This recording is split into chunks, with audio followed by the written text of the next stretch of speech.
pour over and a bunch of extra shots for John and Dixon.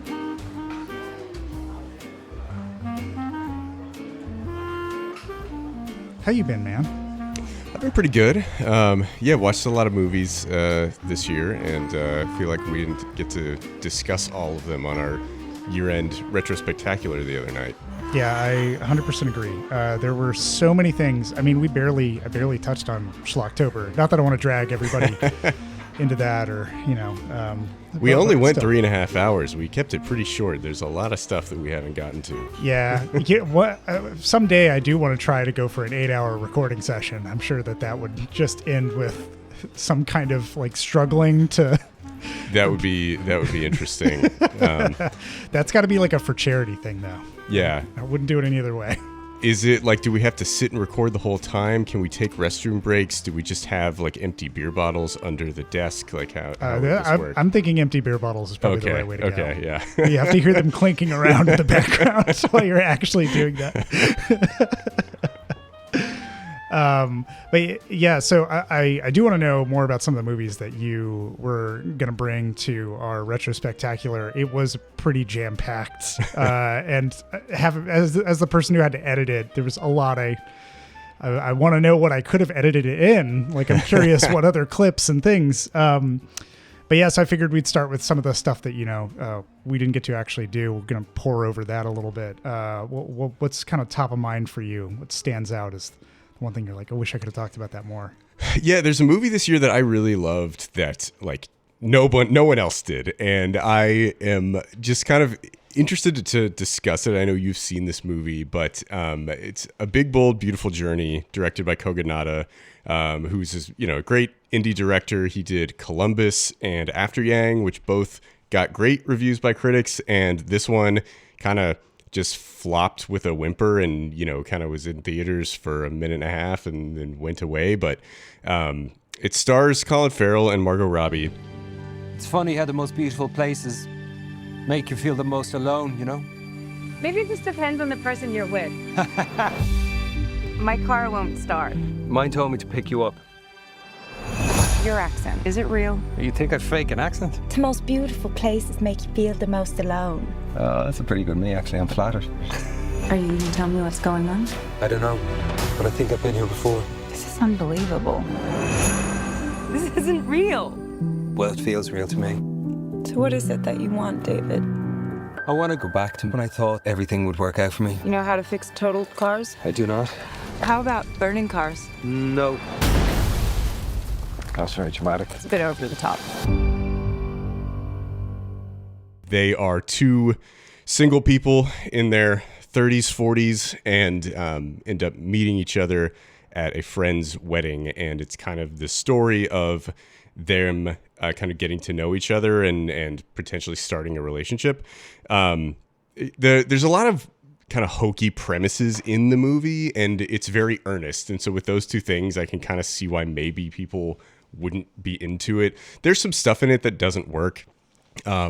Basically, he's trying to go, Colin Farrell is trying to go to this wedding, and his car breaks down. He has to get a rental car. There's a sign on his car to go to this specific car rental agency, which he goes to, which is like this weird place in a back alley, and it just opens up into this giant empty warehouse with Phoebe Waller-Bridge and Kevin Kline sitting there at a folding table, getting his car reservation ready to go. And Phoebe Waller-Bridge is especially grating in the role, and I think a lot of that stuff is kind of dumb, but it's basically just a premise to kind of get the story going. Yeah. And so, the car he rents is like a magic car that has a GPS system in it. It's an old 90s like it's a sedan, Saturn or something. Yeah, some car they don't make anymore.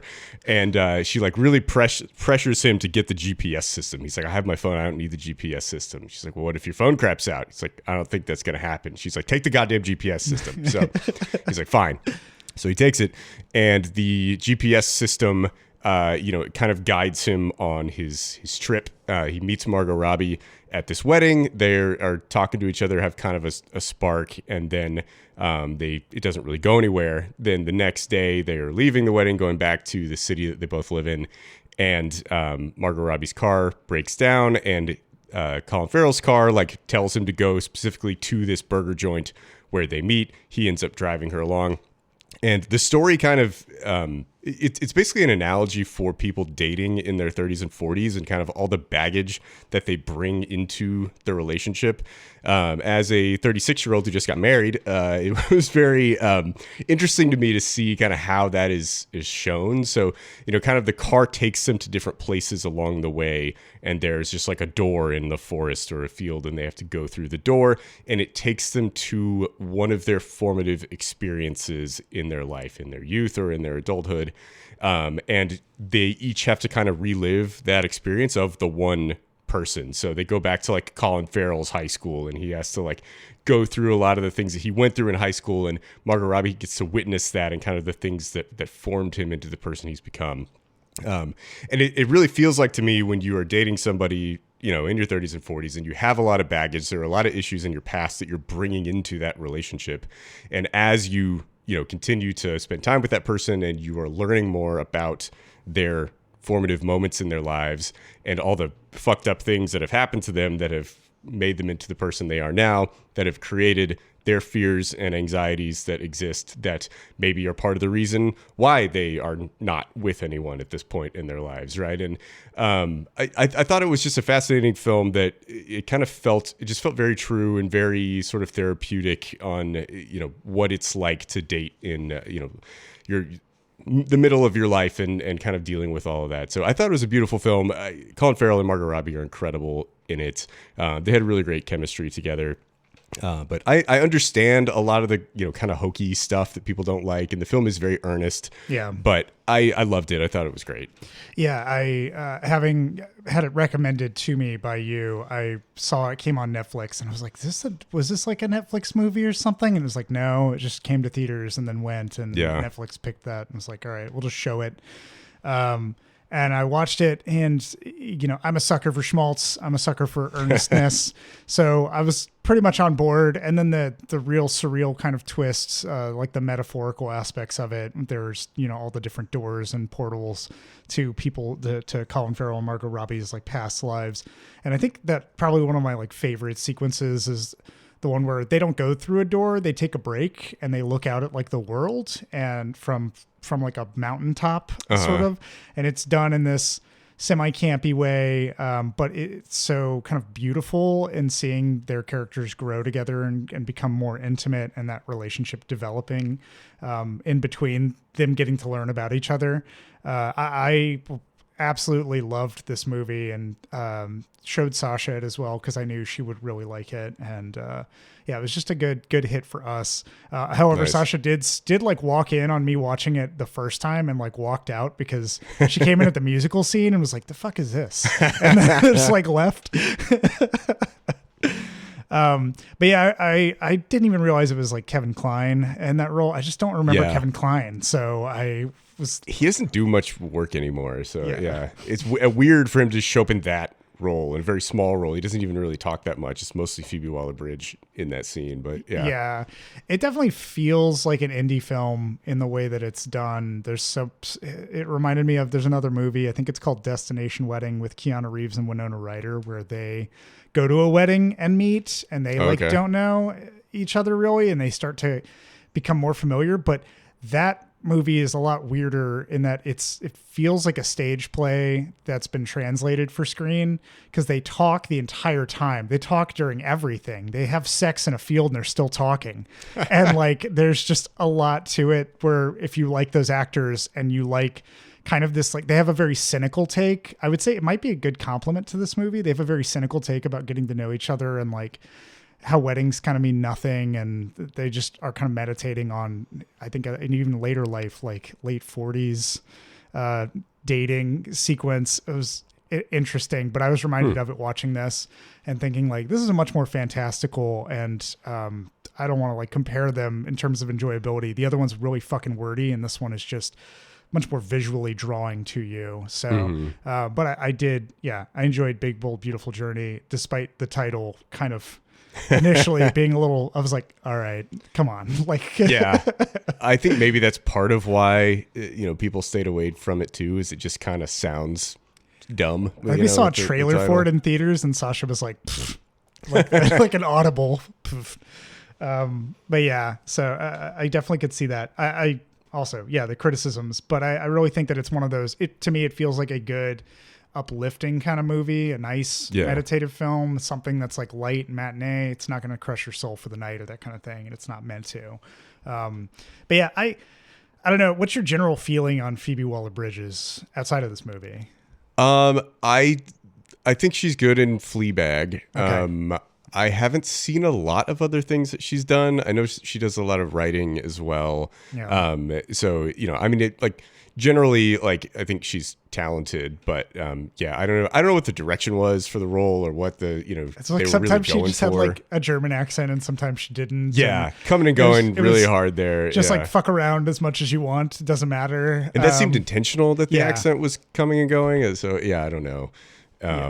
But it's like for the stuff that didn't matter, it's like Colin Farrell and Margot Robbie are so good and they had such great chemistry together. And there's just such a truth to the film about like, kind of the calluses that you build up on your soul as you kind of get older as a single person and kind of the fear of intimacy and relationships. And, there's a scene that I really like kind of toward the end of the film where Margot Robbie is like, it's not, yeah, I like you, but like, it's just not worth it. Like I've been hurt before and I don't want to get hurt again. And Colin Farrell's like, I want to give this a try because like, I want to believe that it's still possible for like me to be in a successful relationship. And it's just interesting, like really getting into, kind of the fears and insecurities of people in that stage of their life. And I found it to be very insightful and very kind of reflective of my own experience. So I mean, it's just the things that it does well are so good. The things it does poorly are just like, I don't really care.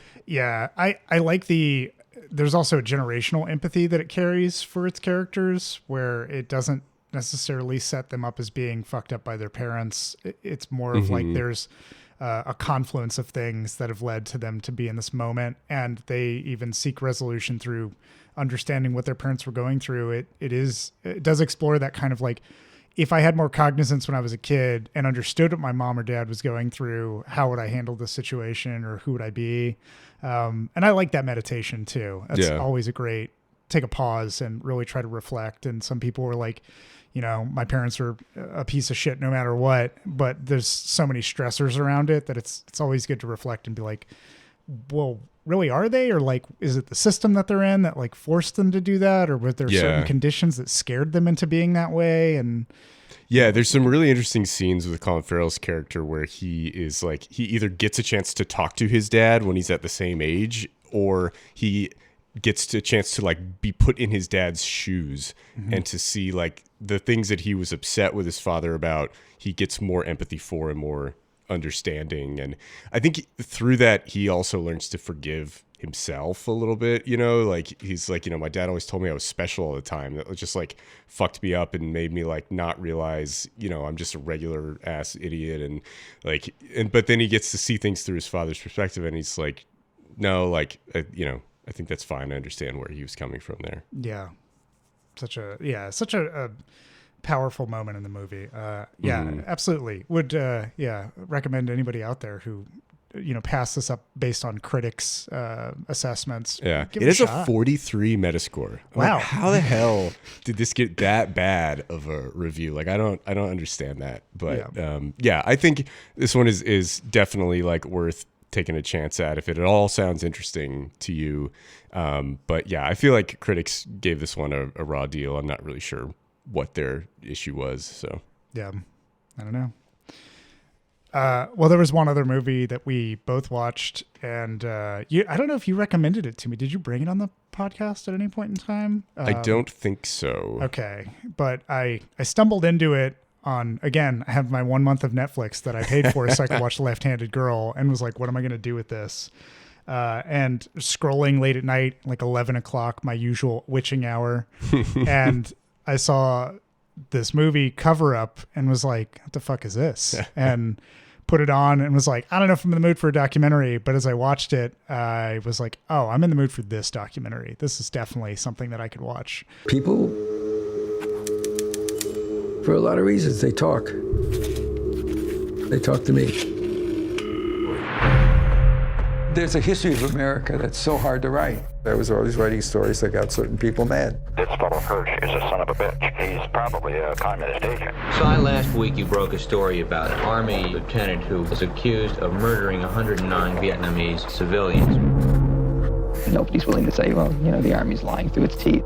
Tsai had some sort of appeal, and a lot of people want to talk to him. Tsai's reporting was the trigger that set up the ugliest portrayal of a government agency. Vietnam, Kissinger, Watergate, foreign assassinations, Abu Ghraib. It just got worse, worse, worse. What the fuck is this doing in your hands? I don't know how this stuff slipped into your file, but these are all people that I would never mention their names. I can't do it. It's a documentary, I think like 20 years in the making or something like that, where the cast and crew had befriended Seymour Hersh, the journalist who broke the My Lai massacre story, which is a whole thing about how a bunch of American troops slaughtered a Vietnamese village during the Vietnam War. And it just follows his, it's very much like here's what his career was, but not done in a very dry and boring way. It's done in they're trying to be mindful of his privacy and the fact that he still has sources, and they're trying to also hold up what, real journalism looks like, even in the face of opposition and criticism. Because Seymour Hersh is a very opinionated person. He believes firmly that what he's doing leads to the betterment of the United States because it keeps the United States accountable. If he can, break stories, that's the main thing that he's trying to do, is get the truth out there and prevent cover-ups, because that's, the My Lai massacre was a whole cover-up, and he really blew that open. But when I saw it, I was like, I don't know any of this stuff, and I am an American citizen. I haven't done my own research to learn about this, but it sent me on this whole spiral to go and read more about it. It's the same thing that happened with JFK when we watched JFK, and I was like, oh, now I'm going to read all this other shit. And so it's just one of those documentaries that really pushed me to be more educated, to try to learn a lot more about the things that the U.S. has tried to cover up even more so. It's there's just constantly, I feel like there's always something. You can just turn over any rock in the States and find hey, look at this document that nobody wanted you to see. This journalist found it and leaked it, and there you go. But I checked after when I was looking on Letterboxd, and I was like, I wonder if Dixon's seen this. And yes, of course you had seen it. I was like, oh yeah, of course, that's obvious. I can't. Definitely right up my alley. Yeah. No, I had the date written down that was going live on Netflix, and I watched it a couple days after it was on there. But yeah, I mean, it's a great film. It's directed by Laura Poitras, who is a very accomplished documentarian. She did All the Beauty and the Bloodshed a couple years ago that I believe won an Oscar. She also did the Edward Snowden documentary from 2014, 2015, Citizen 4, I think is what it was called. Yeah. But yeah, she's very good at what she does, and tackles subject matters that I think are different than a lot of documentarians take a look at. And Cy Hirsch is such an accomplished journalist, just kind of going back through his career and seeing what he does. It's interesting to look at that, and to look at the state of current journalism. There are just so few journalists that have that willingness to just post things that are uncomfortable to whatever economic interest is backing them. And there are journalists like that today, but they're just not very common. You're not going to see a Washington Post article about Amazon. You're just not you're not going to see a New York Times article that is against something that their kind of elite liberal readership wants to see. It's just, there are a lot of economic factors at play that prevent that from happening. And you do see some good journalists coming through on Substack and other places that can do something cool. I really like Drop Site. It's a really cool website that Ryan Grimm runs that's doing a lot of really great journalistic work, and that's subscriber funded. And so there's stuff out there that can do kind of the things that Hirsch did in his career, but it used to be a little bit more normal than it is now. And it's just kind of, it's very change your perspective a little bit to watch that movie and to think about oh man, we used to break crazy stories like that. We don't really do that anymore. Yeah, or you get people who think that they're that journalist and they're not. I believe my review for this movie was "Eat Shit, Nick Shirley," just because I feel like a lot of the journalistic approaches that Nick Shirley took to the busting this like fraud thing in Minnesota were it's just laughably stupid assumptions or like baked in, like I don't know. Is he the guy that like went to the like schools? Yeah, he went like door to door and was like, "Where are the kids at?" Nick Shirley, back at a daycare in Minnesota, he alleged was a fraudulent facility in a now viral video. In the video, Shirley tries to open locked doors and talk to people at various daycares he claims are frauds. Did you come during their normal operating hours when you came to visit? The point of it is not whether or not I came at the right time of their operation hours. The point is that blacked out doors, they can't give you any information. You call that number, no one answers. I wasn't trying to go inside, and there should be a way for somebody to actually be able to call that number and somebody to be able to answer. These aren't real businesses. But surely you don't think a daycare should just be unlocked. You shouldn't be able to just walk into a There daycare. should be a reception. No, every daycare is locked. Their doors are locked. And so, okay, you bring up a fair point. Then why can't they actually give me information how to enroll a child? And then he was talking about how like 89% of fraud is committed by Somalis, but actually what he's pulling on is the statistics from actual fraud cases that have already been processed. Dozens of fraud cases that DOJ is touting began during the Biden administration. Back in 2022, the U.S. Attorney's Office for Minnesota announced 47 indictments for this massive fraud scheme. Since then, they've indicted more than 30 more people, and in total, they have secured at least 56 convictions. Whitney Wild, CNN, Minneapolis. It is very much like misleading. He's just using gigantic numbers to try to get people to engage with his YouTube channel. He talks about how many views he has. Mm-hmm. That's what's like wrong with that kind of gonzo journalism now, is that it's just infected by your subscriber count and how much attention you can garner. Mm-hmm. So it's like you're incentivized to sensationalize and lie about shit much more than in the past, when it was like you paid for the journal or you paid for these were subscribers that came through, and it's like, all right, go do your work, go do your digging, like let me know the right information. Mm-hmm. Now you have to, it's front loaded. You have to go and lie so you can get people to look at your shit. Yeah. And it used to be like, at these bigger, newspapers, you could, as an investigative journalist, not write anything for 2 or 3 months as you're going to do all the work to come up with a big investigative piece. And, it's hard to really be able to do that anymore. Yeah. There's so much emphasis on just all of the driving forces, the ad revenue, the other things that you got to weave in. And then, of course, checking for private interests, if they're okay with what you're going to say and what you're going to publish, and you get people leaning on you and all that shit. Yeah. Just, Cover Up made me miss, like, I was like, damn, there's got to be, there's still journalists out there that are doing this, like you said, but I'm like, man, it really makes me miss seeing them more prominently, paraded around as like heroes and great kind of like, advocates for transparency. Mm-hmm. So, is there any other documentary like The Cover Up, Dixon, that you can recall that you're like, this is great? Like, I want to watch more stuff like this. Interesting. Springing this on me in the moment here. Yeah. You mean like about a journalist or about journalism or like journalism or how terrible America is? I got a lot of documentaries about how terrible America is. How much time do we have? That's interesting. I know, I definitely know I have seen some good documentaries about journalists. I probably need to think more on that and let you know later, but yeah. Yeah. How would you say that this like stacks up compared to, or I wouldn't say stacks up, but in terms of like a complement or thematically, if you were to do a double feature of this and Civil War, do they feel like they fit well? Oh, interesting. Civil War or Warfare? Civil War. I think Civil War.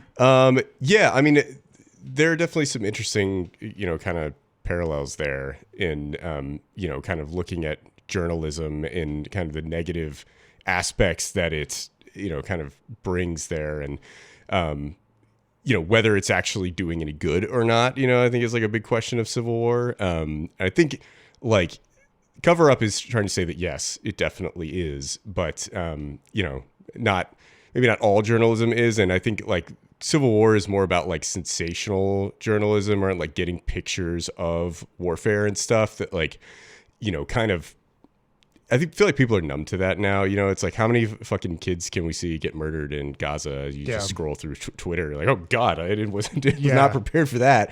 You know, you just kind of lose, you know, the ability to kind of feel for those things, and they tend to not be as effective, I think. Yeah, it's like that image of that's like a famous Vietnam image, right, of the man being like self-immolated, which is just like crazy to see. But now there's just so much of that flooding. And now with AI too, people are like, that's just AI. It's like they discredit, discount it, and like, yeah, it's disheartening. It is interesting that you brought up Warfare, because I feel like there's like two ways that you can go if you double feature this with one or the other. Yeah. And Warfare definitely has that, like, I mean, it's the same kind of like, what is this fucking feudal operation that's being run? Yeah. And then probably is like being paraded around and or covered up. Oh, definitely. Yeah. They're not reporting on those things. Or they would just report like soldiers rescued from war zone or something. Yeah, you know, not exactly. Like that they came in there fucking shit up in the first place. Yeah. The perspective that could be shown to that. They don't talk about the family that's left behind and all that other shit. Yeah. Oh, fascinating. Well, that kind of leads into the next thing, because the end of the cover up does, they start talking about Gaza and how Psy is going to break stories related to that and the genocide. And that leads into, we went and saw a movie. We didn't get to see it in time for our Retrospectacular, and we didn't get to talk about it on previous episodes or other recorded episodes that might be in flight right now. But that would be the Voice of Hind Rajab was 2025 movie we both got to go see together.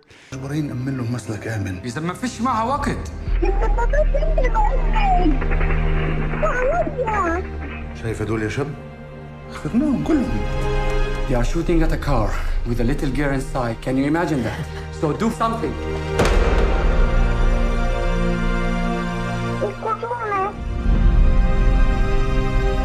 انت في التمهيدي؟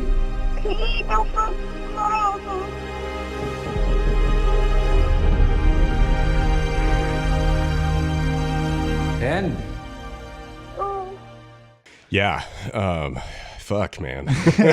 Yeah, just thinking about it, I feel heavier. Just my soul feels heavier.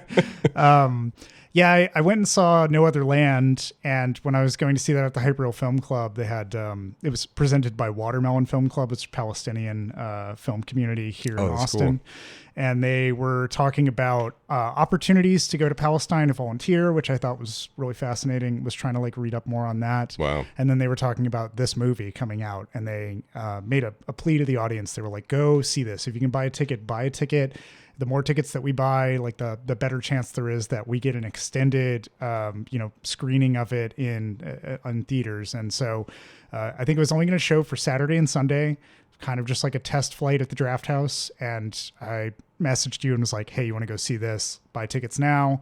And then found out that like enough people bought tickets. It got stretched out through the next week. I felt better about that because this movie, that's great, has such a harrowing. It is a good compliment to No Other Land. It's almost a direct follow on because of the timeline of events that happen.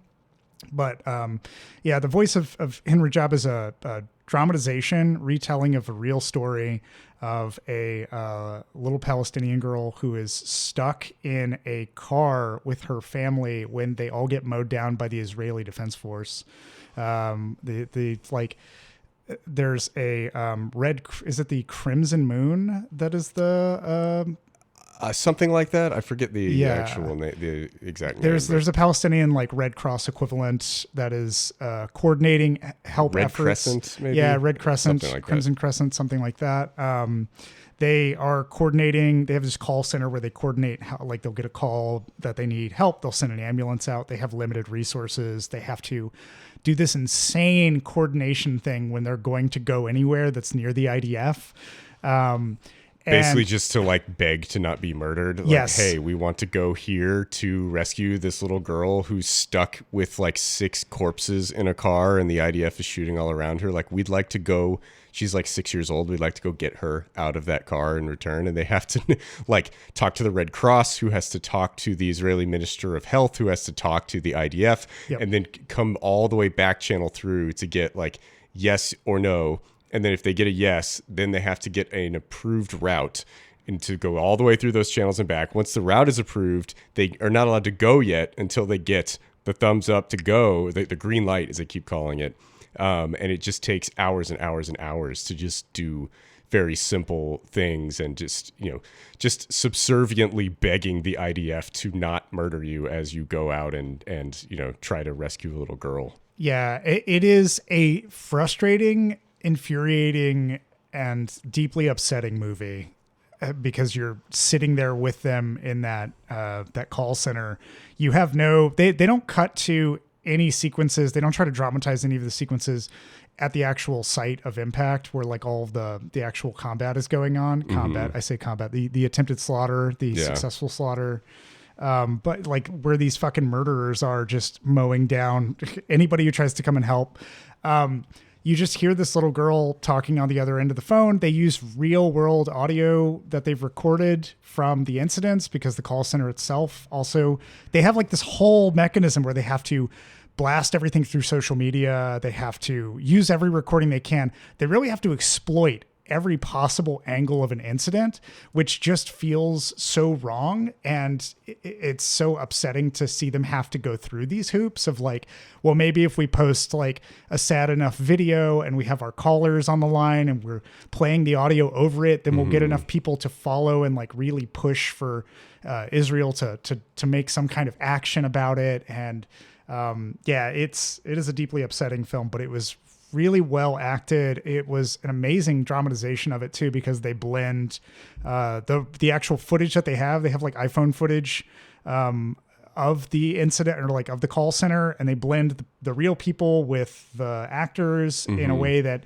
gives you a hint. It like peeks through and shows you like, yeah, this really happened. We're like reaffirming that this did happen, and we're not trying to go out into like embellishment or anything. This is the real thing. Yeah. And I think what makes it so impactful is like, yes, this happened, but also, they're dramatizing the call center side of it and doing their best to replicate what occurred on that day. But they use the real audio of Hind Rajab, this little girl in this car, like just begging them to come save her.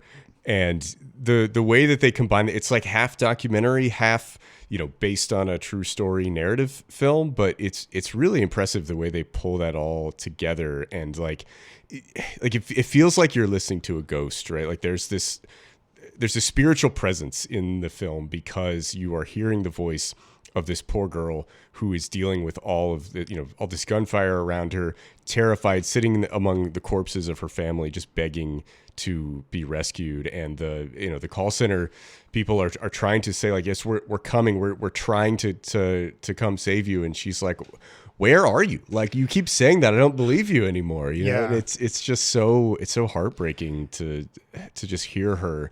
Like that's actually what she was saying and what she was going through at the time. Yeah. And them trying to explain how they coordinate and what this whole system is that Israel has set up for them to appeal to get any kind of protection, which, is in itself frustrating. It just reminded me of Brazil. Yet another thing that reminds me of Brazil, where I just think about not the country, everybody, the movie Brazil. Hopefully you're not like, what's going on in Brazil? I didn't know. But yeah, like there's just so much bureaucracy that is propped up to mask all of the atrocity and make it completely Palestine's fault. Like any Palestinian person is at fault for not following this rule system, when you're like damned if you do and damned if you don't is kind of like the bottom line when you're doing this, because you're going to take like so many hours coordinating this when you could have just gone in and tried to save this person. But either way, you're probably going to lose people on the way in there because the IDF is super trigger happy. It just but I was super glad that we got to go see that movie. I have told a lot of people about it since seeing it. I think it's one of those where even if you're out there and you're listening to it and you're like, I don't know if I want to watch this, like, because it feels like it might be too heavy.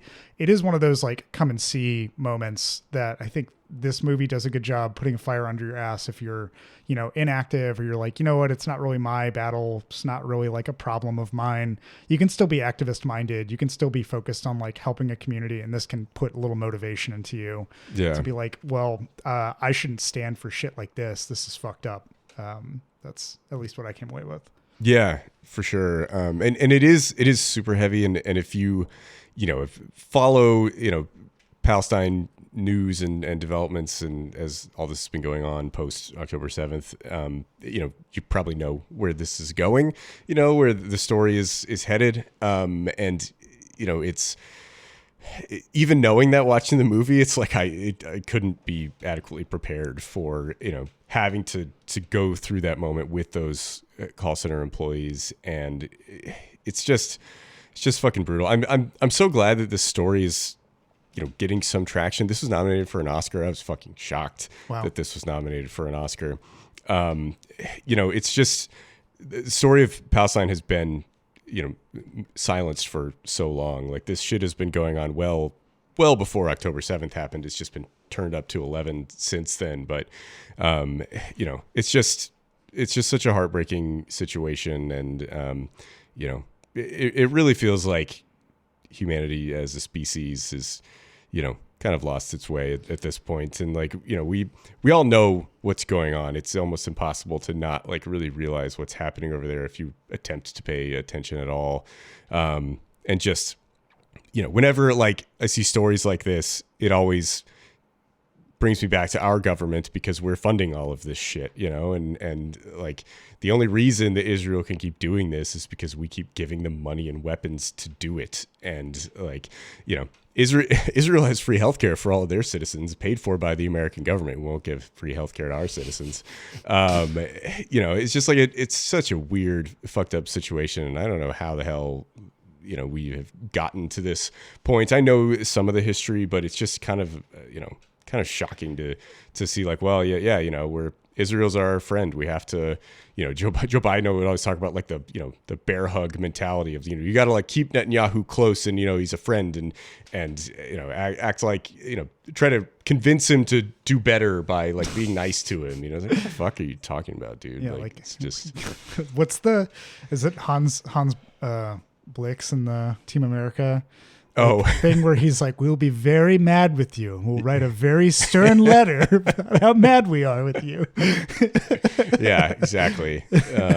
Classic Democrat mentality. Like, hey, man, that's not nice. You're not supposed to do that. Yeah. Oh, you rascal.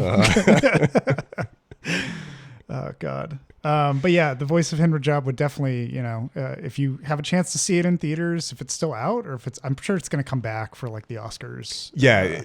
With the Oscar nomination, I'm sure it will be more available than it has been. So whether that's playing at your local cinema, or I'm sure it will be available streaming at some point in the not too distant future, if it's not already. Yeah.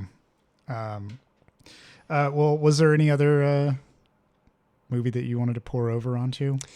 Yeah, I don't think you saw this one, John, but with your Netflix subscription, I don't know if that's still going, but I got like 5 days left. 5 days, okay. Yeah, so one of my favorite movies from this past year is a Netflix movie called Train Dreams.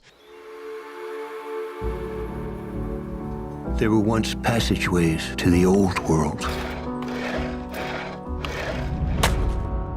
And even though that old world is gone, you can still feel the echo of it.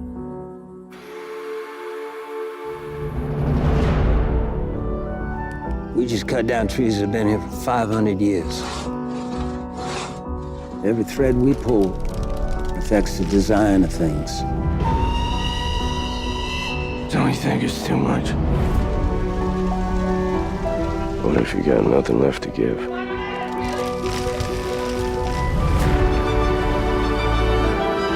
Don't worry. You'll find a way.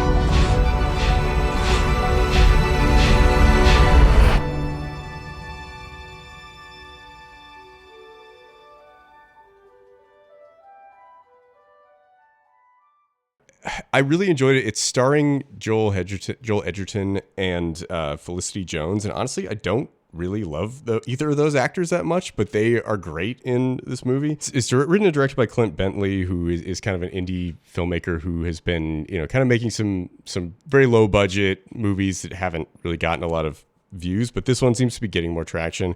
It's the story of a logger in the 19th century Pacific Northwest, and just kind of a story of his life from kind of early adulthood through later years. And it's a very kind of pensive, poetic film. It really looks like a Terrence Malick movie, the way it's shot. It's absolutely beautiful cinematography, and it's just kind of showing moments in this guy's life as he gets older. He's a logger. He has to travel a lot and, you know, go on long work excursions that are very dangerous and then come home. And so he doesn't get to see his wife that often.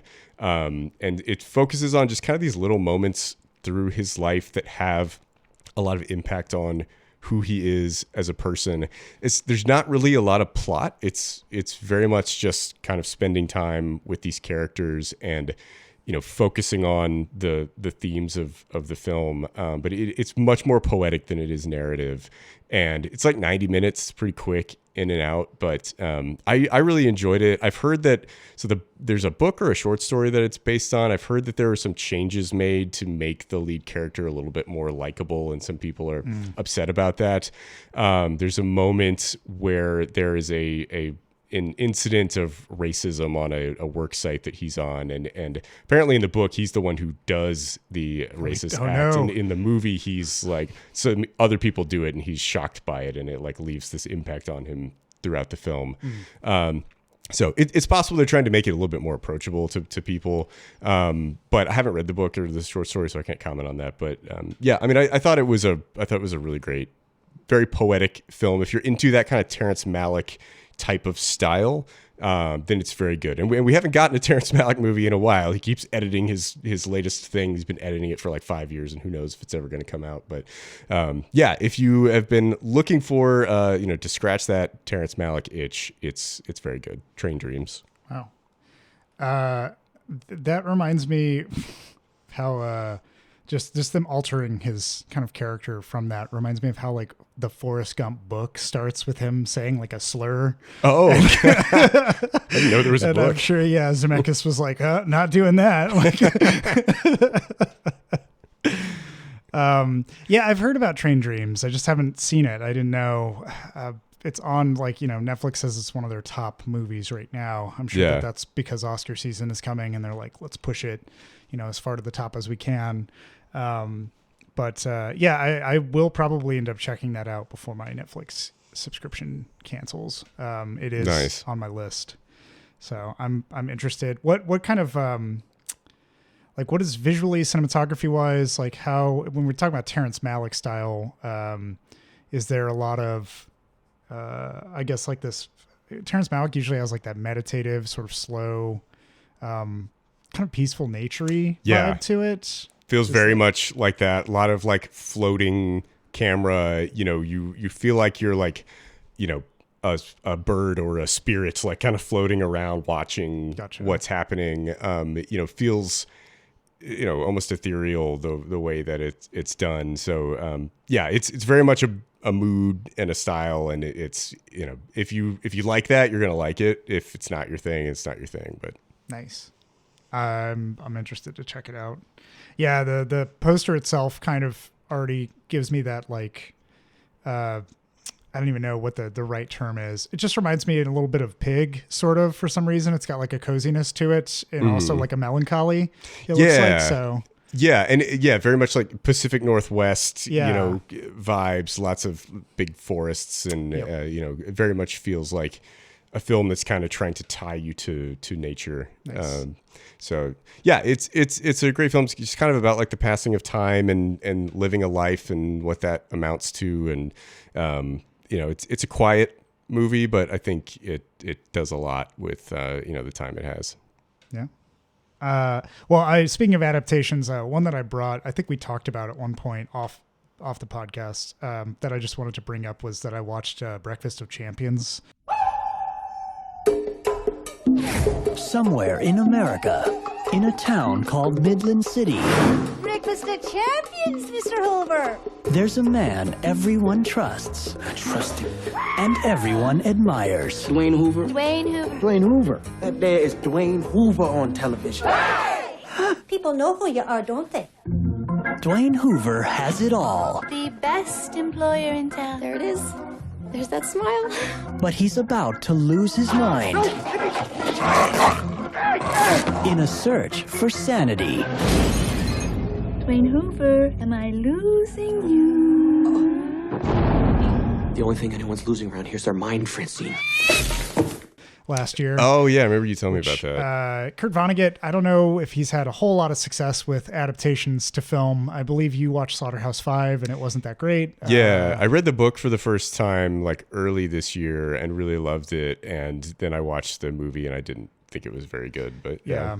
I had listened to the audiobook of Breakfast of Champions, which is narrated by John Malkovich, and he does it in like the most monotone John Malkovich way. It's a very raunchy read and very insane. It's typical Vonnegut style. But I'd heard this movie kind of killed Bruce Willis's drive to act in like dramas, or that there was some sort of component to it that just was, he was like, after that, he was kind of like, yeah, I'm just going to go back to like action films. What year was this? So it's 99. Okay. So like leading into the 2000s, I guess Bruce Willis was like, I'm going to take a swing. And it's a wild movie. I think that they just had a 4K remaster of it. And so I watched it on Criterion. Actually, no, I saw that it was on Criterion. And you watched it on Tubi instead? I had watched it. I had ordered a DVD because it basically, I had ordered a DVD version of it that, because I couldn't find it anywhere and I couldn't find it for streaming. It was like years ago. I heard about it and I was like, I want to see this. And the DVD has like Swedish subtitles that are on by default. And it looks like somebody cropped the footage and, you know, it's just like this bootleg transfer is what it feels like. So it kind of adds to the insanity of it. But the whole premise of Breakfast of Champions, if you've never read the book, you know nothing about it, is that there is a car salesman who is like, he's the owner of a car dealership and he is going insane. He's having like a mental breakdown in the insanity that is like his capitalist American life. He just has like all these people around him that expect things from him. Like he's having an affair with his secretary, and she's kind of projecting onto him things that she thinks he is, and his like subordinate is trying to go for promotion at work. There's also a guy who happens to have a very similar kind of name that he has. I think his name is Dwayne Hoover, and there's a guy named Dwayne Hubler who like wants a job at Dwayne Hoover's car dealership, and has all this kind of insane comedy to it. And at the same time, there's a B plot with like a sci-fi writer who's coming to town to be part of a science fiction convention. He's never been invited to like anything like that, and he's just making his track there. Their paths are destined to cross, and like a lot of chaos and calamity happens because of it. There's a lot of like violence that results in this. It's like, I think it's pretty ambitious to try to take this book on at all. After what I remember hearing and like listening to when I was reading and like listening to the audiobook of it, I was like, I don't even know how you'd fucking adapt this. And the movie is much the same. Like, it's wild, it's crazy, it's really all over the place. It's very unsettling, but it is wholly unique and interesting. I found it to be, I don't think that the critics really liked it when it came out. I don't know what the real thoughts were. I feel like the reception was pretty bad since it didn't have any physical media presence beyond a DVD that's like bootlegged from Sweden or whatever. Yeah. But the fact that it's getting a 4K restoration makes me happy. I really want to watch it again when it's like in the new cleaned up state. It is just so wild and bizarre. And like, I think on a second watch, I'll laugh a lot more, but I was so perplexed on the first watch. I just didn't know how to react to it. That's interesting. Having read Slaughterhouse-5 and watched the movie, I like Vonnegut, I think, has a very interesting kind of like, delivery and tone, like very dry humor that's, like very, very black humor as well. Like, Slaughterhouse-5 is about the, it's a war book. There's a lot of like, fucked up things that are happening in it. And about the air raid on Dresden and just kind of the mass destruction and death that occurred there.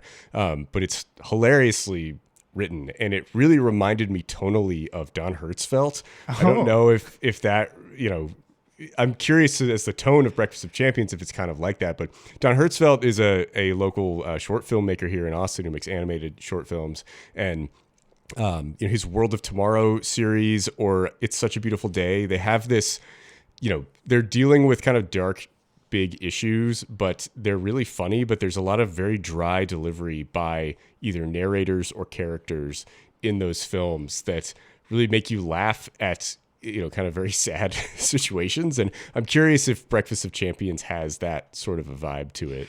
Yeah, I would say that it does. There's no narrator in the book. There is a narrator, and the narrator even makes a fourth wall presentation of themselves. Like they show up in the book at one point and talk to the characters about how they're the narrator. It gets like really meta because Vonnegut just kind of inserts himself into it. But in this instance, a lot of it is how the mechanisms of consumption and capitalism kind of breed these hollow and shallow relationships between people. Mm-hmm. So everybody's always saying one thing, and it's causing like Dwayne Hoover's character, Bruce Willis, is having an existential crisis because everybody around him says he's so great and he does so many great things, but he's essentially lost like all intention or connection with those people and knowing because nobody ever reacts negatively when he does stuff. Like he'll run a red light, he'll plow through construction, and cops will be like, there goes Dwayne Hoover. I saw him on TV. And like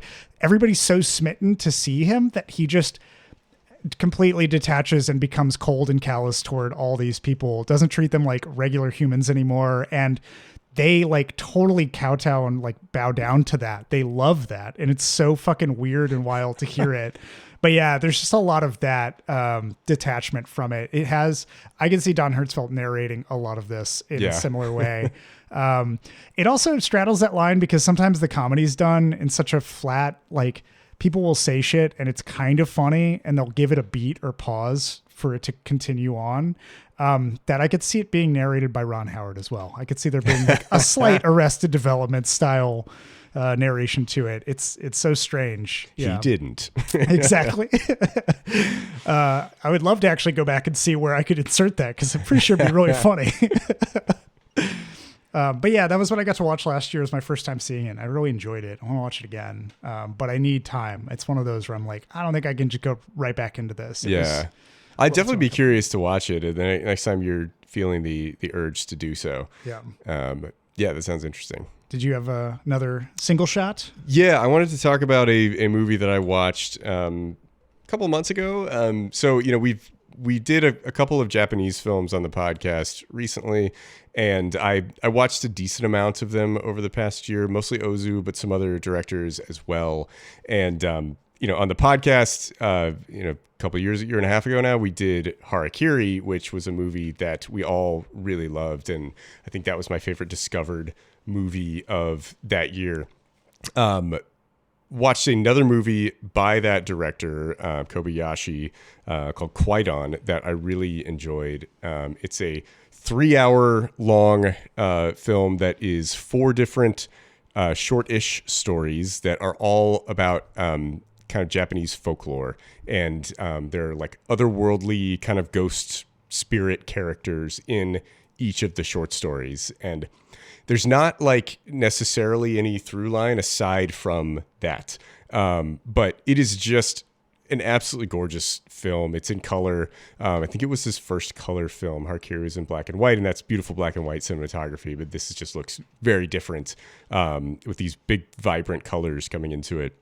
But each story is very eerie and kind of unsettling, and these different Japanese folklore tales, and it's a very, very interesting watch. There's a lot of different kind of ideas coming up in each one, but a lot of like ideas of karma and other things that are kind of playing through it. But the longest of the stories is about a blind musician who is like someone asks him to go play for him and kind of draws him out into the forest to play for this group of people, and turns out it's like all these like ghosts that want to hear him play, and he kind of discovers that there are these like evil spirits, and like if he like fucks up he could be in for some pretty steep consequences. And it's just a very interesting story about kind of like maybe his like deeper connection with spiritual realm because of the fact that he's blind perhaps. And I don't know, I think it's a really cool movie. It's just absolutely impeccable. Like I've only seen 2 movies from Kobayashi, but I want to watch everything he's done. Like he's just so fucking talented. Both of those films are just there's not one shot that is off. Like everything just looks beautiful. So would really recommend checking it out if you like folklore or horror or, Japanese cinema. It's a fascinating movie. Do you know if there's do you know what some of the other movies are? Is there like a box set or anything?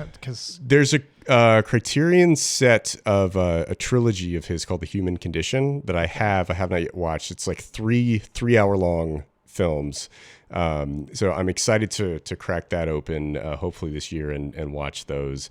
But I don't know if there's like a bigger set that has all of his works, but I think I have his only Criterion releases I have are Harakiri, Qui-Gon, and the Human Condition set, I think. So yeah, I don't know that there's like a, just buy like 10 of his films in one set type of a thing, but yeah, I'm looking at some of the filmography he has, and I get excited when I see 1970s Japanese cinema because I don't know what it is, but I'm just like, I feel like there's going to be so many cool things about it. He has a few, and that like just from the poster alone, I'm like, I want to see whatever this is. Yeah, I think Qui-Gon is 64 and Harakiri is 62. So they're both pretty close together. But yeah, I want to see more of his filmography and see more of what he has to say. Yeah, I'm also curious, given Harakiri, to see. It looks like he has another film called like Samurai Rebellion. I'm very curious what his take on samurai cinema is compared to Kurosawa's. Yeah, Harakiri is definitely a different take on samurai than Kurosawa has for sure. That kind of lends to a movie that I watched recently that's very influenced by samurai cinema and everything. I went and saw the Kill Bill, The Whole Bloody Affair. Oh, yeah. Once upon a time, around the year 2003, there began a legend of bloody revenge.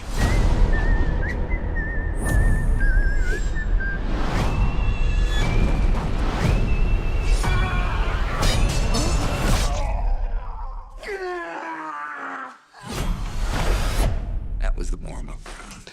Which was the best way to see it, and I hope that it comes out as a physical media like piece that you can buy, because from what I understand right now, Tarantino has said he's not going to do that. He doesn't want to release The Whole Bloody Affair. But also I know Tarantino loves money, and that he does. Would probably take money if like some distribution company was like, yeah, whatever, we'll just put it out for you and you'll get all this profit and you can use it for your 10th and final film whenever you're going to release that shit.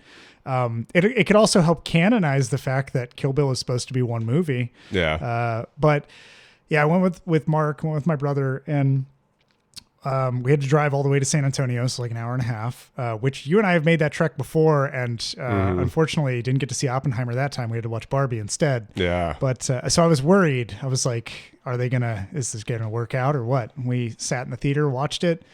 It was, 4 hours and some change. But I think, and it was messy too. I forgot how messy Kill Bill is as a film.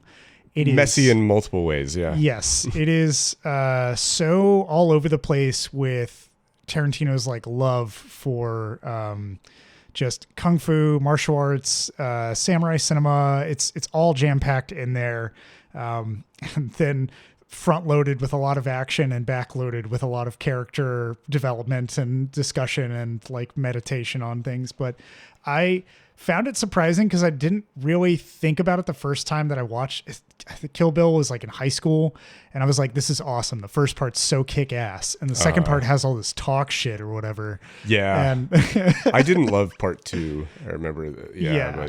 But now when I see it, and without like for folks out there who weren't aware of The Whole Bloody Affair's like edit changes, they really just cut a bunch of the end of part 1 out, because I think when Tarantino was going to release it, Harvey Weinstein, said, Harvey Weinstein had said something like, nobody's really going to want to come back for part 2 unless you have like a hook.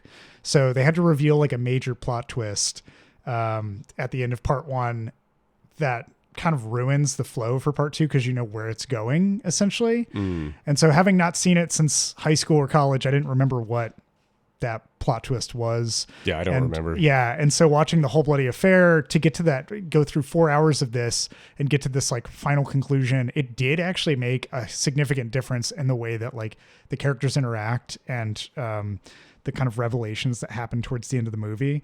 But yeah, this is definitely like way more of a sink in and just let it like envelop you. And if you've watched enough of the same cinema that Tarantino does, it feels like there's a lot of homage that it just washes over you in a great way. Like, I think the last time I felt like this kind of joy of like, oh, I know what that is. I know, like I see, you know, it's easy to see bits of Lady Snowblood in it. You can also see, I'm trying to think of like, you can see other like Kurosawa pieces to it, the way that the blood gushes or like the swords and all the play that they do. And they even have like Sonny Chiba doing some great work in it too. But I think the last time I felt this kind of excitement as a film nerd was when we went and saw John Wick 4. Oh yeah. And like halfway through I was like, oh my God, they're doing like a full Warriors send up. And I was telling you about it after and you're like, the fuck are you talking about? And I was like, oh yeah, it's like this. And, but it had that kind of like homage bit where it blends and folds really well into the film, and feel like the film uses it really well, but it's still just a bloated 4-hour story. It is such a patient exercise if you're not really into that genre. Yeah, I mean, I was intrigued when that came out, but I was just like, I didn't love either Kill Bill movie. I remember liking the first one, not really digging the second one. It's like, I don't know that I need to sit down for 4.5 hours and go through all this, but it's cool that it sounds like there are some really positive changes to it that help it, you know, more reflect his original vision on what he wanted to do. Yeah. So that was, I would recommend it to anybody out there who was curious if it was worth it. I would recommend checking it out if you have just a day where you're like, okay, I can do this. It also depends on it coming out, you know, physically somewhere. Or if you're in LA at Tarantino's theater and he's playing it, why not like go see it? I think it's a really good experience, at least for one time. And if you haven't seen it in a while, it ends up being like pretty fun and just a good time. How does it like, did that change the standing of Kill Bill for you in kind of Tarantino's filmography? Like, do you have a greater appreciation of it, or like, oh, this is actually one of the better things he's done, or, you know, how are your thoughts on it now? Yeah, I don't know if it like boosted in my Tarantino rankings, but I developed a deeper emotional connection to it watching it this way. It was interesting because the first time through, all that I remember is a lot of the action pieces and the sets and things like that. But on this watch, at the stage I'm at in my life too, there's a heavier meditation on parenthood in it that I just didn't resonate with or know about. And it's not like I'm a parent, but as an adult, I kind of recognize more of these themes, and it's interesting to see it. Tarantino at like a younger age meditating on that before he even has like a child. So it was very interesting. And I think that elevated it for me. But again, I didn't redo my rankings when I got out of it. I was like, that was great. I had a fantastic time. And I think that I like it even more than I did before. But I don't know where it stands. I'll have to do my re-ranking at some point. Cool. Yeah. You got anything else you lining up? Yeah, I wanted to talk about so a movie that I liked this year. It wasn't in like, you know, my top 10 or anything, but I thought just kind of flew under the radar and didn't get a lot of attention, despite the fact it's directed by David Cronenberg, is The Shrouds. When they lowered my wife into the coffin, I had an intense urge to get into the box with her. Those are the shrouds. You mean like burial shrouds? Not exactly. It's basically a kind of camera in her grave. Don't you find it hard to take? It comforts me. It's like she's floating in outer space. Word of warning. If their shrouds can be weaponized, people will find a way to do it. They found something. What is that? Where did that video come from? It's walking amongst the wreckage. Brutal. Some real hatred there. What's the motive? It's obvious they were tracking you through her. Why would anyone want to track me? Well, you tell me. I made a career out of bodies. I'm so happy to be involved. Involved? It makes me feel so alive.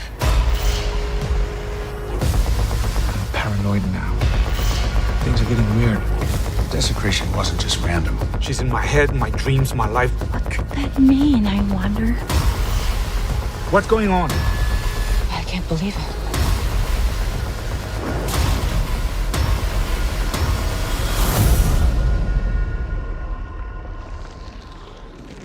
which kind of came and went. I believe it's on Criterion Channel, and they put out a Blu-ray of it as well. But I can be hit and miss with Cronenberg. I haven't seen a lot of his like classic films, but so what I've seen of his, some I've liked, some I haven't. The Shrouds is really interesting. It stars Vincent Cassel and Diane Kruger.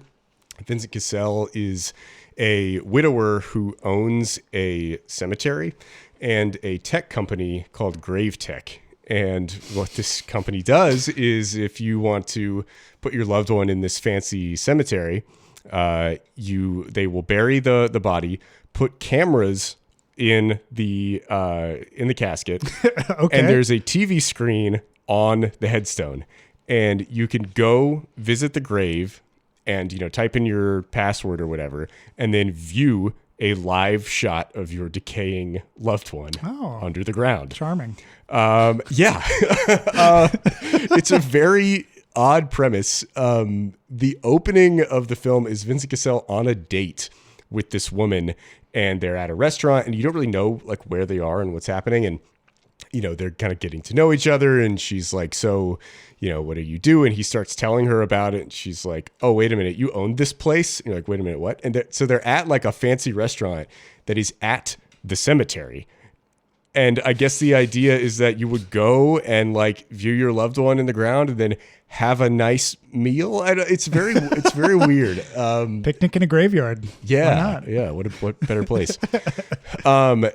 So Diane Kruger plays both Cassel's late wife and her twin sister. And there are a lot of implications that maybe he had been having an affair with her twin sister before his wife passed. And then like after her death, like they seem much closer and are, potentially, flirting with a relationship there. But there's kind of this eerie cloud over the film where he's kind of starting to get some, nefarious like messages and people trying to hack into his technology. And it's just very eerie. It's not like really straight up horror. Like you're not getting jump scares and things like that, but it's just a very interesting tone that I really liked. And it's a very contemplative film about death and trying to hold on to someone for too long. And, those types of ideas, but Vincent Cassel and Diane Kruger are great in it. And, I thought it was a very interesting film that if you're into like horror kind of stuff, not really straight horror, but very interesting kind of eerie drama. That It's like an ethical horror? Sort of, yeah. Okay. But it's very different, and I enjoyed it. It didn't seem to get much notoriety, kind of came and went. So I think if that sounds interesting to you, you should check it out. Which other Cronenbergs have you seen? I've seen A History of Violence I didn't love. I've seen his one from a couple years ago with Viggo Mortensen. Is it Possession? No, that's his son's. That's his son. I really liked Possession. Possessor, actually. That's what it was, yeah.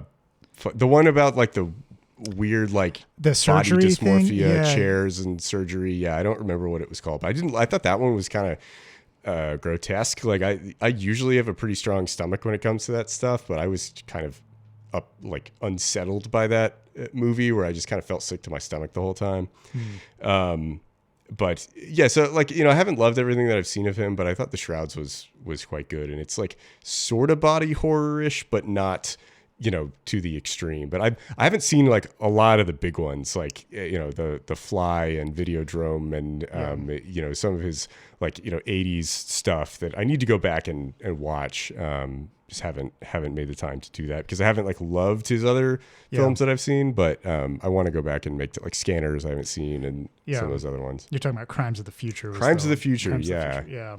I watched Naked Lunch this past year as well, and I texted you about that. Yeah. How was that? I have to watch it again because I came out of it and was like, I don't know how I feel about any of this. I mean, I think that's like William S. Burroughs in general too, because it's his adaptation of William S. Burroughs' Naked Lunch, and it's got Peter Weller. Peter Weller does like a fantastic job. The whole movie is it's visually brilliant. Like there's a lot of bright colors and contrasts, and it's very campy in a way, but it's also about a bunch of drug addicts. And and it's semi-autobiographical as well on William S. Burroughs' life.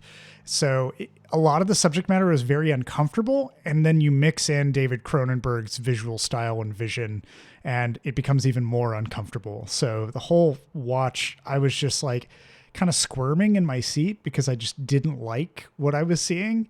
And I think that distracted from my ability to process any of what I was actually watching. So it's like I was fascinated and mortified by a lot of what I saw. And I am now like, all right, well, I got to watch it again now that I'll be a little more desensitized to how starkly like unique it is. But I think I liked it. We'll see. It is going to take another watch. So that was, Naked Lunch for me. The power of William S. Burroughs and David Cronenberg combined definitely overwhelmed me. Yeah. That's interesting. Yeah. There's one other movie that I wanted to give a brief shout out to from 2025 called Anemone. The Invisible Man, Ray Stoker. How long was it, brother? When you went limping off into the woods? What, 20 years? Why did he leave us?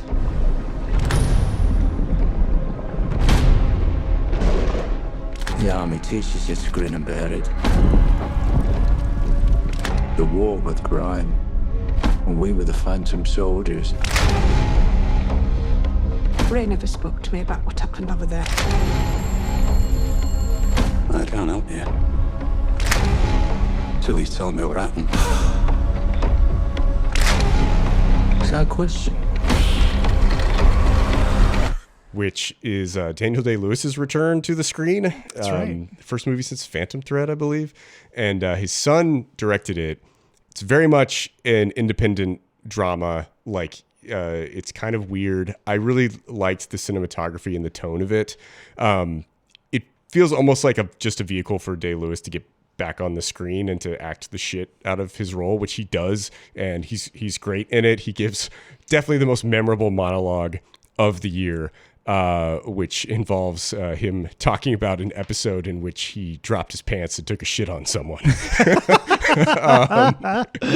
And I didn't know that I needed that, but I did. And it was so yeah, if you like Daniel Day-Lewis, it's definitely worth checking out. It's not like a mass appeal type of film by any means, but he's great in it. Yeah, I'd heard mixed things about it, and I wanted to see it just because it has that.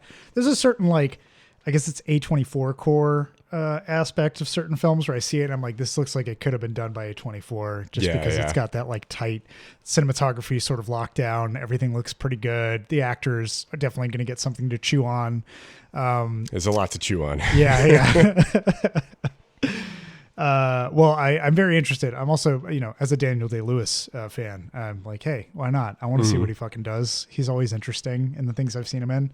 I've yet to see a Day-Lewis performance where he really just phones it in because I think he picks his parts so selectively. Even though this one has like a, nepotistic vibes to it in the way it's orchestrated, I still feel like, hey, he's going to give it his all. It's got to be good. I could see, I don't know how the movie came about, but I could see Day-Lewis's son coming to him with like script after script and him being like, no, I'm not doing that. Yeah. And then finally like the, 38th script that he's written is okay, all right, this role is interesting enough for me to do. Just like his, stop making shoes and come back his to character film. in Phantom Thread, he does the exact same bit with his son where he's like, can you just not do it so loud, please? Like, need to have my jelly and toast before I read these scripts. There was one other double shot that we haven't talked about yet, and it happened during Schlocktober, and that was all you're doing this time, surprisingly. That we both watched Punisher Warzone for the first time. Evil has many faces. You look fantastic, brother. Yes. Darkness has many allies. This deal is going down tonight. Raise your army! But there is only one who punishes them all.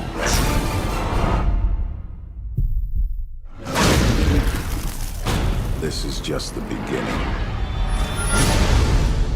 Yeah, I was shocked that you had not seen it, and I gifted you the Blu-ray or 4K. The 4K. A couple of years ago, I think, and I can't believe you sat on it so long before. I waited for this moment. Yeah. I waited. I knew I needed to wait for the right moment, and it was the right moment. I feel like where you came over, we decided we were going to watch that. I feel like that was also like every Schlocktober, I need like anchor moments, like an anchor movie to really pull me through a week of rough, like Italian cinema or whatever else I'm seeing. And this was definitely it. And this was the life preserver in the ocean of the other movies. Some Punisher and some Wild Turkey. Yeah, that was pretty great. For those who don't know about it, I mean, there's you picked it up for me because I think you had heard on, was it How Did This Get Made? They did like an interview with her. It wasn't one of their normal episodes. Like she was on the episode when they talked about the movie, and it was kind of like they were talking about how much they liked it, and it's absurd, but they were talking about how they enjoyed it, and it was kind of not really marketed very well, and not a lot of people saw it. But trying to encourage people to check it out. Lexi Alexander, the director, right, was on. Yes. Okay, gotcha. Yeah. So where the first Punisher was directed by my main man, Jonathan Hinsley, who had written Armageddon and done like a bunch of. He's like a very prolific writer in Hollywood. Orchestrated all of those stunts and stuff. Punisher Warzone, directed by a different person, written by a different person, completely takes the character in a totally different direction, but all the same, pretty much what the Punisher has become to most like Americans who just walk around with the bumper sticker on their cars or like wear the shirt anywhere. It's no longer meditations on like how far does like revenge or vigilantism take you. Even the Punisher wasn't really too much about that. No.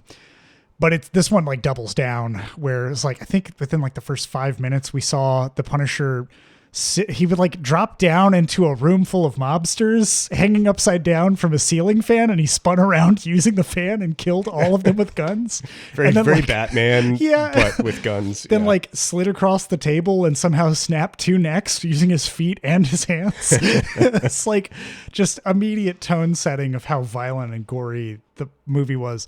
And like when I've tried to explain it to people, because when somebody's like, which one should I watch? Not that I get asked that often, but if I ever did, John wishes that people were asking him which Punisher walking movie to in the watch. street and like, hey, let me tell you real quick. But I had a friend who was like, well, we were going to do a movie night, and he was like, well, I haven't seen the Punisher. Should I watch that or like Warzone if we were going to watch like a schlocky movie? I was like, the first one's probably a lot more grounded and you can get behind it a lot easier. The second one, I feel like you really have to be into like meathead action. Yeah. And it just is so dumb. But I think I explained it by saying like in one scene in this other movie, like the Punisher in the original one makes a whole scheme to get revenge on somebody, and it requires all these intricate traps and all this shit. Makes sense. Uses quippy one-liners.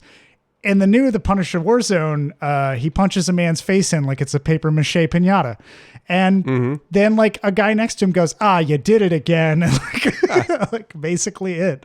So much weird about the Punisher Warzone that I treasured that night. It was a great night watching that movie and laughing about how fucking weird it was. I really enjoyed the first like 20 minutes because the Punisher never spoke, and I was like, please just do this thing where he's just silent the whole time. Nick Cage in Willy's Wonderland. Yeah. But he does end up speaking. He's played by that massive Australian guy who's like a goon in The Other Guys. Oh yeah. I don't know that I've seen him in that many things, but Ray Stevenson, yeah. But he does a good job in the role. The Punisher like lives in some sort of like subway thing. Yeah, or like a hidden it's like, trainway section. Yeah, there's a lot of things. I'm like, okay, that's an interesting choice. But it was an entertaining dumb action film. Yeah. Also, like Wayne Knight shows up, and that was like a whole thing. That. Yeah. He's like his buddy. Yeah, who always gets him like armaments and stuff. Yeah. Like he's getting him like military grade shit and being like, hey, don't like spend this all in one place. And, just so weird. So many weird characters in it that I was like, it's such a tonal whiplash and change from the other Punisher film. And it's like 4 years apart. And I think the only thing that I didn't like so much about it was that it's just, you can tell it's shot in Canada. You can tell it's shot on sound stages. so much about it is artificial. Yeah. Whereas like the 2004 one, they shot in Florida. You can tell that they were shooting in Florida, and they have like all these scenes that they're trying to set up, and they have like that really awesome sequence at the end where they're on a bridge and he's like standing and saying cool shit for whatever reason. But you're like, wow, they actually went there. They like closed that whole bridge down so they could do this dumb shot. But this one, it's like, no, we're all doing sets and that's going to be it. We just need him to kill a shit ton of people. Different purpose, different strokes. It's for different folks, I suppose. Although both Punisher films are for that same like meathead military dude who loves action. That's what it's going to be. So I think that Warzone is a little bit more aware of what it is. Yes. And the first Punisher, I don't know really what the director is going for there. Like, is he trying to glorify the Punisher and make this cool action movie and like vigilantism is awesome? Or is it trying to be a cautionary tale? I don't really know. And I think because of that like lack of vision to it, that people come away from it being like, oh fuck yeah, like I'm gonna go murder somebody because it's cool. But yeah, I think with Warzone it's like more playful and it's more self-aware. Yeah, from what I understand, the 2004 one was actually supposed to be adapted from another comic iteration, so my guess would be that director really wanted it to be the like origin story, and then they were going to do like a second follow-up that would be like much more heavy meditation on when the Punisher is spiraled out, because at that point the whole first movie is about him getting revenge for his family being murdered, but I would guess the second movie would have been to follow through on like how hollow he becomes as a person and how like troubled he is as somebody who's like out there trying to do this vigilante shit. Just trying to get his kids back. Yeah, he's just trying to get his kids back any way he can. But yeah, anyways, Punisher Warzone, thank you, Dixon, for the 4K copy of that. And I believe you got me the 2004 one as well. I think you got me both of those, maybe? I don't remember. I remember getting you Warzone. I don't remember if I got you. I feel like you gifted me both, and you were like, here's your terrible movie in 4K. Watch it in the best resolution possible. Enjoy. Does watching a shitty movie in 4K make it better or worse? I think sometimes it can make it better. I mean, I think if you want to watch it in worse quality, it's because you want to pretend like they really nailed all of the visual effects and stuff.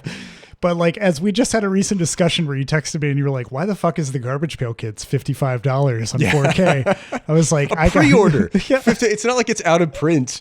Pre-order $55 for the Garbage Pail Kids on 4K. That's wild. Yeah. And I was like, I got it discounted from Vinegar Syndrome. And you were like, that's a lot of money still. Like, even whatever that is. And I was like, I probably shouldn't tell you about the Mac and Me costs. Like, oh man, all of those high scanned trash films, just beautiful to see them rendered. And you can see all of the terrible special effects and like makeup that they had to do.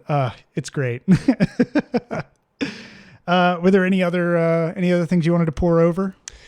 I think that pretty much covers it. I watched way fewer movies this year than I have in a long time, but I still watched a shitload of movies. So there's still a lot of stuff to parse through.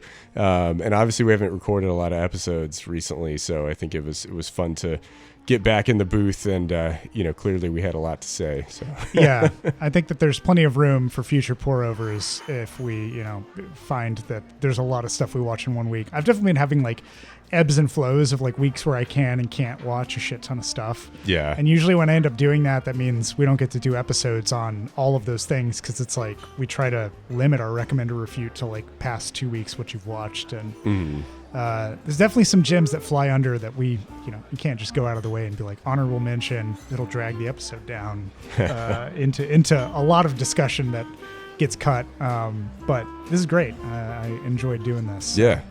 Well, thanks, Dixon, for coming out for a cup of coffee with me. And, absolutely. For pouring over all those movies. There anything that you wanted to say closing out before we wrap it up? Nope. Okay.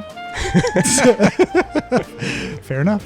Stay away from the Garbage Pail Kids, everybody. I figured that's the one thing that you should take away from this. Don't pre-order it for $55. This coffee's moving through me, so I'm going to go drop some bullshit.